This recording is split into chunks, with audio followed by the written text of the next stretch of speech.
Hi, I'm Tom, part of Inquire and the head of tech. This is Carolina. I don't know how we should start this. Do you want to jump right in? Yeah, Okay. let's go for it. So I think we're going to start with one of your points you brought up in your progress was the consent training. Do you want to go for a little, maybe, like by highlights? Yeah, so this was a really important thing for us to work on this year, following on from some of the issues that arose last year that may have come out of the pandemic and people being sheltered at home and then being introduced to like a new environment at university. There were some issues around consent and unpleasant interactions on campus. So in response to that, I've been working with one of our student groups called Respect the No and the university student and support and wellbeing team to create guidance and training to help our students on campus find ways that they can educate themselves around these important topics, support the people around them, and feel safer. So we've created a really nice video which kind of explains the issues and the ways that you can support people on campus with all of the resources that we have. And the plan with this is to put it onto the Kent Union dashboard, which is something that committee members need access to run their day-to-day like payments, reimbursements. Exactly.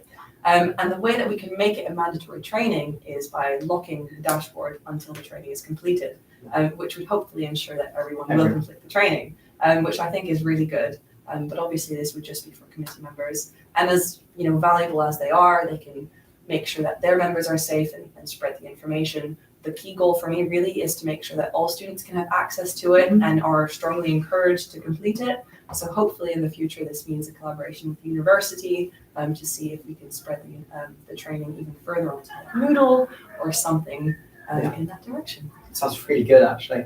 Like I ran a society last year, and having that lock in, obviously, as approach, really good. Is this kind of your aim, like a top-down approach, where you kind of aim for the committee and making committee responsible for their members, essentially? Or is it?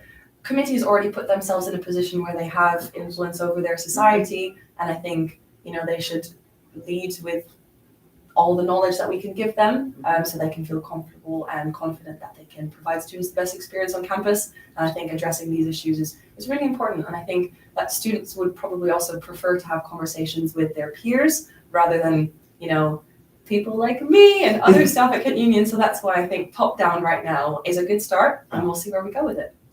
Yeah, that sounds great, really. Yeah. So we're going to move on to kind of the activities fund, which is set by Kent Union, where students who don't have access to certain societies can gain from like a small pot of money to go achieve those activities, right?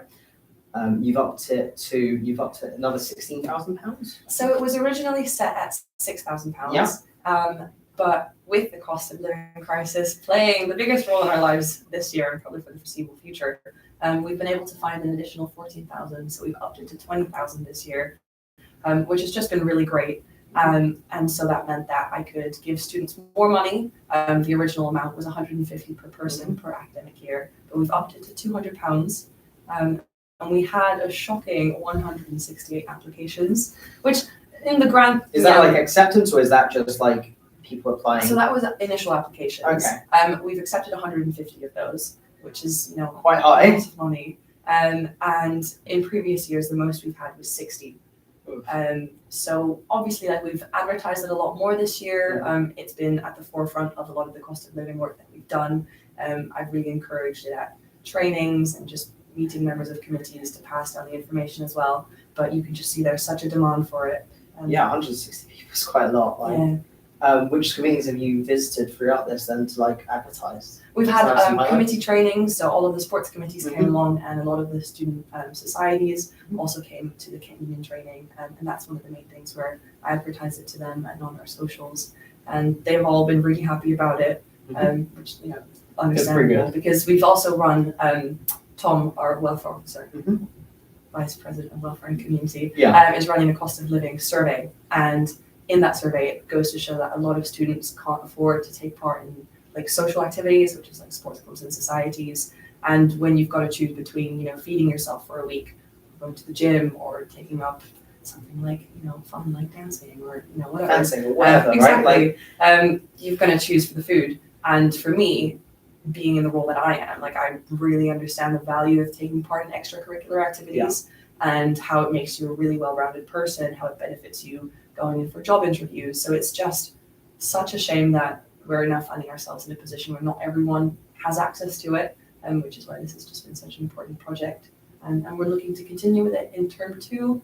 Is it going to keep going and expanding and more people? That's the plan. We're putting a lot of pressure on the university to help us out with it as well, as they should, because university life isn't just about studying. It's definitely about meeting people in social spaces and discovering what you're good at, what you enjoy. So yeah, hopefully it's going to pick up even more and help more students, because that's so important. Okay. So we're going to move on to like Medway. So do you want to give me a little insight into like what your plans are for Medway, for sports and societies, and how you see that progression going? Yeah. So Luke mentioned this in her little scrutiny panels earlier. We're conducting a survey around what the social spaces and like sport facility provisions are in Medway. And Peggy's, because so the situation is that there's I forget the word for it, but there's a space in the student accommodation PRKs that has been empty and vacant for a while that has the potential to be turned into some kind of space for students to use, whether that is a gym or a games room or some other form of social space. It's just sat there empty and has a lot of potential because there's a lot of footfall for students around that area, which is the main thing that we struggle with in Medway, catching students at the same space where they can interact with each other. So we've been working with Canterbury staff and Medway staff to create this survey.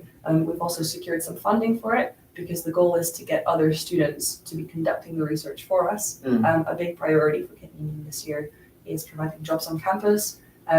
So any kind of like project work where we can get students to do it instead of staff. Give them to students. Absolutely.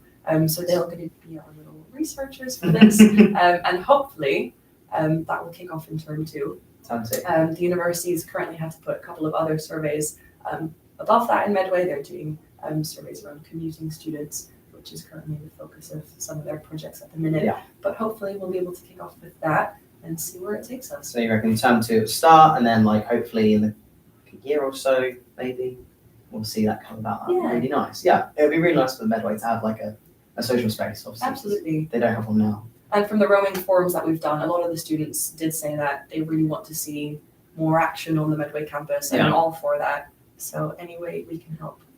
Yeah, that sounds amazing.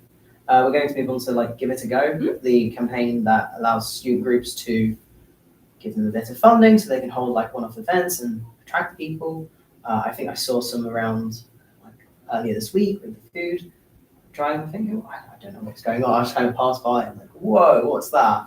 Do you want to talk about that maybe a little? Yeah. So Give It a Go has been around for a while, and we've got a fantastic department for events at Kent Union who put on just one-off events for students without any commitment that they can just turn up to. And a lot of them are things where you can take something away, whether it's like a tie-dye t-shirt or like recently snow globes. And it's just a really nice environment to meet new people. And so we thought it would be actually a really good opportunity to give student groups the opportunity to lead on some of these sessions.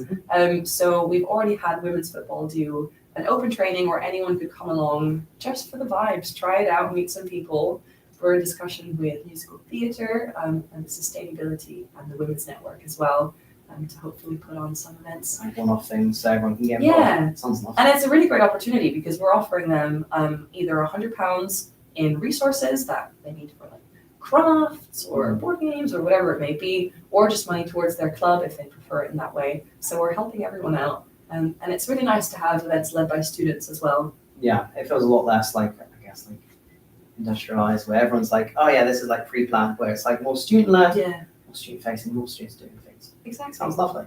Yeah. I guess this moves us on to like one of our last questions was, considering university societies are so ubiquitous in numbers, what can be done to increase the accessibility and knowledge of these groups among the student body?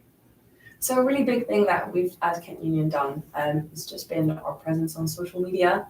The content that we put out, I think, is a lot nicer to look at. It's really, in my opinion, extremely engaging and funny. And our next step is allowing the student groups to do like social media takeovers where they run an event and they want to do like a little little live stream, or they want to put up a bunch of stories just to get them more attention and recognition for the things that they're doing. Because a lot of the times, I'm sure you have no idea what events are going on, and then suddenly you see a story and you're like, oh, I had no idea this was happening, or that we even had this group. And I think we've got like more than 250 student groups. So it's like an incredible number currently. Yeah, it's You've going to be a got challenge. academic, you've got like, I don't know how you... Interest, faith, culture, sports, yeah. You probably the know whole more, shebang. yeah, But, some like the academic side of things. So like I can know from that perspective, it'd be lovely to like have a takeover and have more like Kent Union involvement maybe. And it's really personal as well when you've got students sharing what they do rather than me going along and getting some videos, because I might get some good clips, but then if there's a student talking and explaining like why it's important or why it's fun, it just comes across as more engaging, nicer as it is. So yeah, that's kind of the plan for now. Sounds good. I'm gonna go check if there's anyone like asking questions in the video.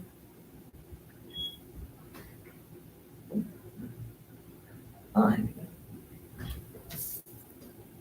we go. Okay. So here's one of the group questions from viewers. Are there any hopes to expand the numbers of student groups based at Medway? Absolutely. We went to a Medway rowing forum a couple of weeks ago, and we actually managed to catch a student who had really like a serious interest in sports. Like clubs on the Medway campus. But with Kent Union, we make it really easy for you to start up your own society. All you need to do is just find a couple of other people who are interested in what it is that you do. So we gave them all of that information. I think it would just be a really good opportunity at these forums for us to go out and find what students really want to see and see if we can link them up, get something started. And we've got a lot of resources, funding to get clubs started. So I'd like to start with that. A boxing club would be really cool to have on the Medway campus. Is there any societies on the Medway campus? Yeah, the cultural societies in Medway are popping. They've got a really great community. There's lots of international students there, but especially I'd like to see more sports because there's not as many as I would like there to be. No. Would that be like involving the new student space? Then I imagine like using that space maybe as a hub. That's the dream. Yeah. So we'll see. Increasing like Medway's like presence Kent Union Medway, I guess. That'd be really nice. I don't think there's any other questions, so I'm going to leave that here. Thank you so much for doing tonight. Next on is going to be Ben Bradley with Megan doing the interview. Thank you so much. Thank you. Ben Bradley with,